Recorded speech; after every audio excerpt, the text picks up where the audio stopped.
গতকাল এখন অতীত, আগামীকাল তোমার ভবিষ্যৎ, কিন্তু এই মুহূর্তটা তোমার জন্য এক বড় উপহার। তাই এই মুহূর্তের মূল্য বুঝে তা কাজে লাগাও। অতীতকে নিয়ে বেশি ভেবো না। তোমার অতীতের কর্ম তোমার বর্তমান পরিস্থিতিকে উপহার দিয়েছে, আর তোমার বর্তমান প্রচেষ্টা ঠিক করবে ভবিষ্যতে তুমি কেমন উপহার পাবে। কিছু না করার চেয়ে কিছু করা অনেক ভালো। তাই কিছু তো করো, কিছু তো করো।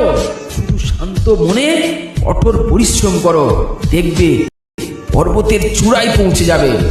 তোমার সময় সীমিত, তাই সময়কে কাজে লাগিয়ে সবার মন জয় করে নাও।